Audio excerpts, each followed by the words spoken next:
Salam semangat Omah Sate Pade Klamut. Bapak, Ibu, Saudara yang diberkati Tuhan, bersyukur kepada Tuhan kita bisa bersama lagi dalam program Omah Sate Pade Klamut, persembahan dari Komisi Keluarga Muda dan Pemuda Dewasa GKJ Gumulan. Saat teduh hari ini diberi judul Lahir Kembali. Bacaan diambil dari Yohanes 3 ayat 3. Yesus menjawab, katanya, "Aku berkata kepadamu, sesungguhnya jika seorang tidak dilahirkan kembali, ia tidak dapat melihat kerajaan Allah." Bacaan tadi adalah penggalan percakapan panjang antara Yesus dengan Nikodemus, seorang Farisi yang menunjukkan kekagumannya pada Yesus oleh berbagai tanda yang dibuat oleh Yesus. Ia bahkan menyebut Yesus dengan kata Rabi yang berarti guru. Ia mengakui Tuhan Yesus sebagai seorang guru yang diutus Allah. Sebab Yesus bisa melakukan banyak tanda yang tidak mungkin dilakukan seseorang.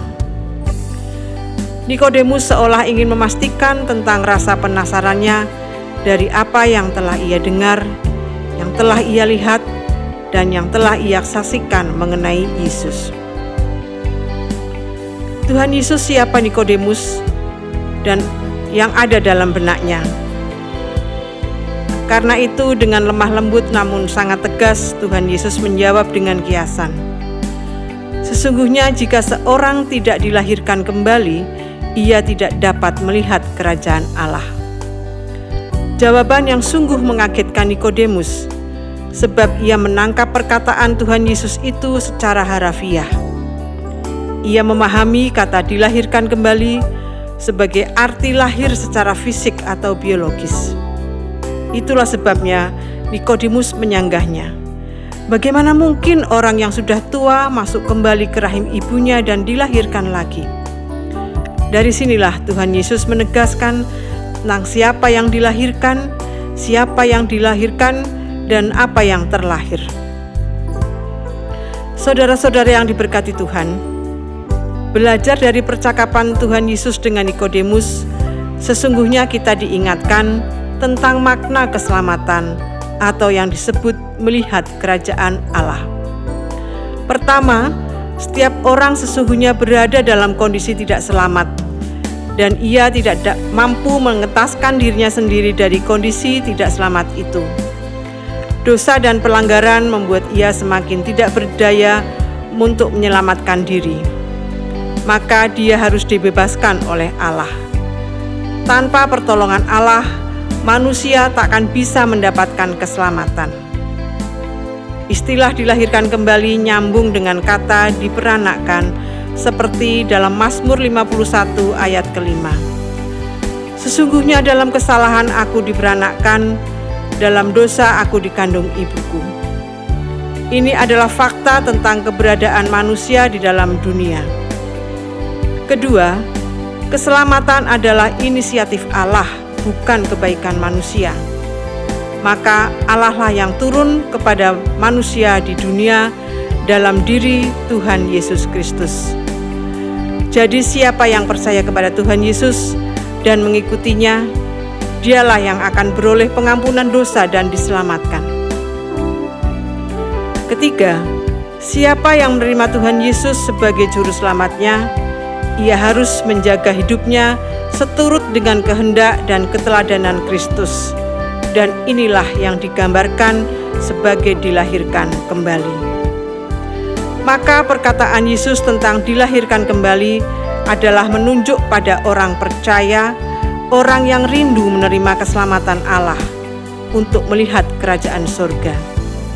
Yang dilahirkan kembali adalah imannya, niatan hati untuk menerima dan percaya kepada Tuhan Yesus, untuk menjadi pengikut Yesus. Dilahirkan kembali menunjukkan sebuah komitmen bahwa seorang mengikut Yesus harus meninggalkan hidup lamanya, yaitu hidup sebelum mengenal dan mengikut Yesus, dan berpindah ke dalam kehidupan baru sebagai pengikut Yesus, yang sudah ditebus, sudah diampuni dosanya dengan menjaga hidupnya mentaati ajaran dan keteladanan Tuhan Yesus. Dilahirkan kembali memiliki arti lahir baru atau bertobat, hidup baru, hidup sebagai orang tebusan Allah yang telah dikuduskan, dimurnikan, dibebaskan dari dosa. Hidup mengikuti ajaran dan keteladanan Kristus.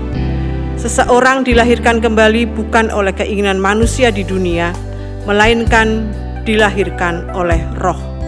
Roh yang membawa kita dalam kekudusan hidup, Roh pembaharu, Roh yang memberi pengharapan akan kerajaan Allah, yaitu keselamatan.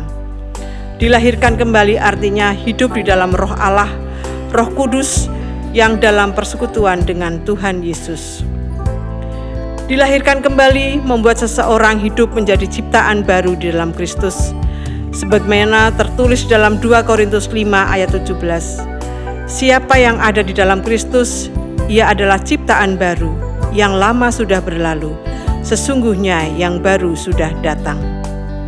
Hidup sebagai ciptaan baru ini ditunjukkan dengan selalu memperbaiki diri dari hari ke hari, mewujudkan buah-buah roh dalam hidup keseharian, semakin memiliki karakter yang menyerupai Kristus, hidup dalam belas kasihan, cinta persaudaraan, dan kokoh dalam iman percaya. Amin. Mari kita berdoa. Bapa kami yang di surga, Allah sumber kehidupan kami, terima kasih Tuhan untuk anugerah keselamatan yang Engkau berikan kepada kami. Mampukanlah kami untuk selalu hidup seturut dengan kehendak-Mu, hidup di dalam kekudusan, hidup dalam keteladanan kasih Tuhan Yesus. Dengan demikian hidup kami boleh menjadi berkat bagi sesama kami.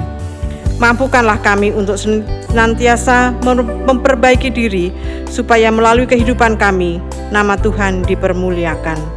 Amin. Demikian renungan Omah Sate Padi Klamud hari ini. Sampai jumpa pada Jumat berikutnya. Tetap semangat melanjutkan aktivitas. Tuhan memberkati. Shalom.